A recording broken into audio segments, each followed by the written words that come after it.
Fair use, fair use.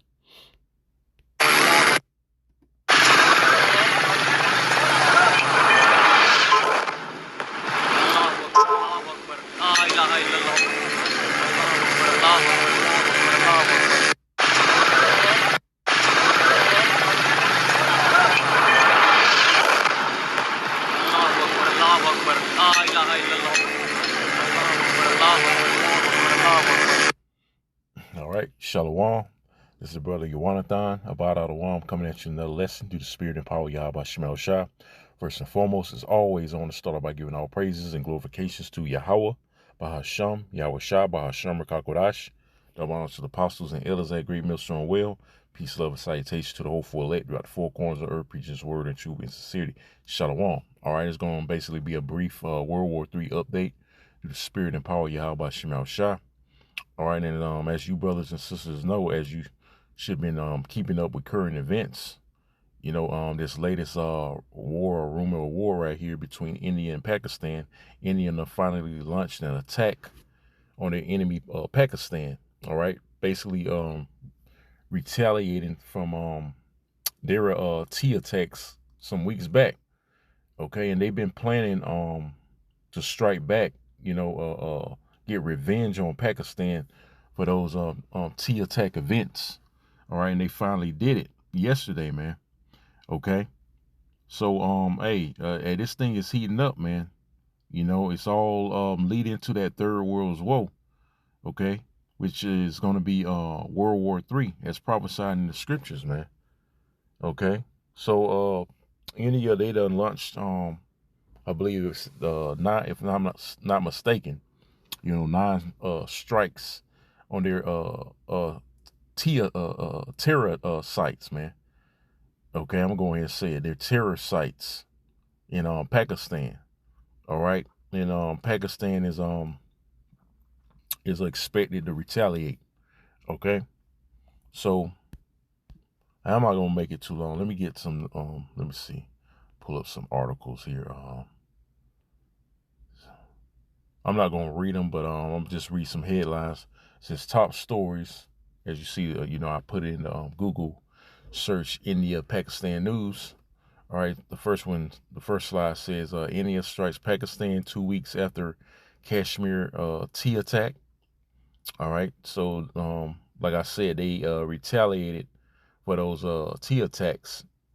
All right, 2 weeks ago.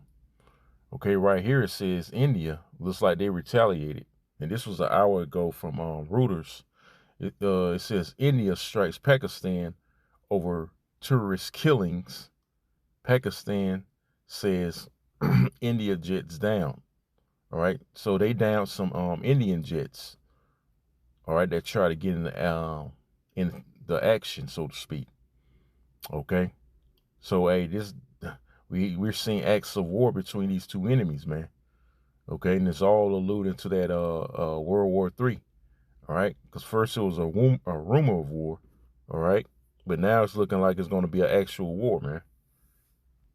Okay, it says right here, India attack on Pakistan in wake of Kashmir massacre. Airspace is closed around Lahore, and you know why those airspaces are closed.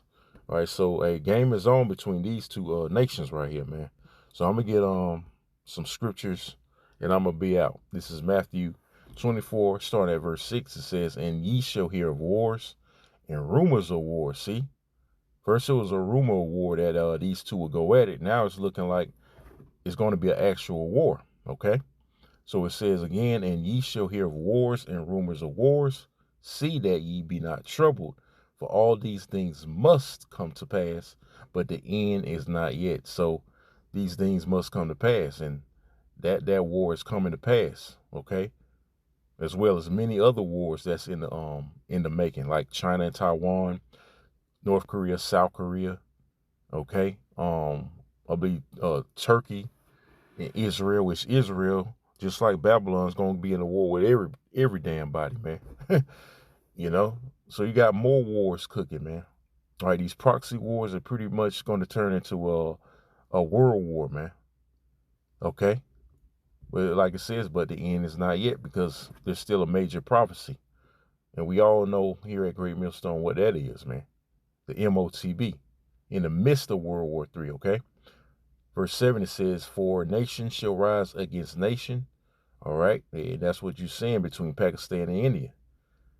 All right? I believe Elam and Ishmael. For nation shall rise against nation, and kingdom against kingdom, and there shall be famines and pestilences and earthquakes in diverse places. And you're seeing famines, pestilences. We're seeing that in earthquakes in diverse places, man. Okay, there's going to be a famine here in America real soon, man. Okay, the storehouses shall be suddenly empty. Those ports, not to get off topic, but, this is all alluding, to prophecy, okay, including World War III. All right. Verse 8, it says, all these are the beginning of sorrows. So we're officially here, man. Okay. We are officially here, the end of the end, man. We're at the doorstep of Yahweh Shah's return, because these sorrows are beginning. Okay. These economies about to collapse. China is basically in a collapse right now. Okay. Soon America gonna be in a collapse, man. Lord willing, this summer, because it's looking like, things ain't looking so good for America, man.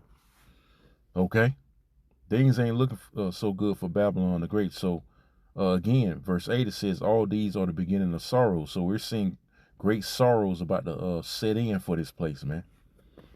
Okay, and World War III is part of those great sorrows, man. They're gonna bring back the draft pursuant to 2nd Ezra, the 16th chapter. Okay.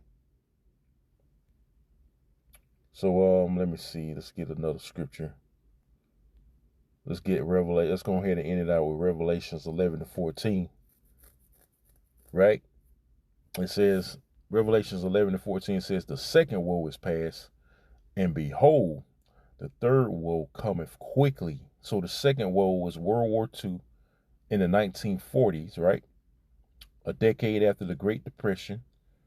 Okay, and there's gonna be an even greater depression nowadays. Okay, in the midst of all this, in the midst of World War III, because again, the economy is about to collapse. Okay, with this third woe. All right, and the third woe is what we're in the midst of right now, World War III. So again, it says the second woe was past. All right, like I said, that's World War II, back in the 1940s, right?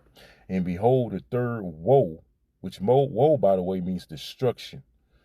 Okay, and in the midst of the third world's nuclear war, okay, this current rulership is going to be destroyed by thermonuclear fire, man.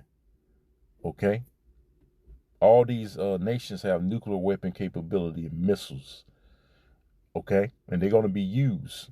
Those thermonuclear missiles are going to be used, man, to bring about the end of this society, the end of the so-called white man's world, man. Okay, it says the second woe is past, and behold, the third woe cometh quickly, and we already in the midst of World War III, and it's only going to intensify and intensify and intensify. Okay, there ain't gonna be no diplomacy and no peace talks that's gonna work to stop this, man. You can't stop the words or the prophecies of Yahweh by Shemel Shai. It's gonna come to pass, man. Hey, it says in Isaiah, right? Isaiah, I believe 55:11. All right, his word shall not go out to him void. Okay, it shall accomplish that which it please. He pleased, meaning it's gonna come to pass. The third world's woe, or the third world's nuclear war is going to come to pass, man, whether you like it or not. Okay, because why? Again, it's prophecy, man. Okay, so we're in very exciting times, brothers and sisters, man. India finally struck Pakistan. Okay, and it's only going, like I said, it's only going to get worse. You're going to see more nations, okay, get into it with their enemies, man. And pretty soon, Babylon is going to be dragged into this war.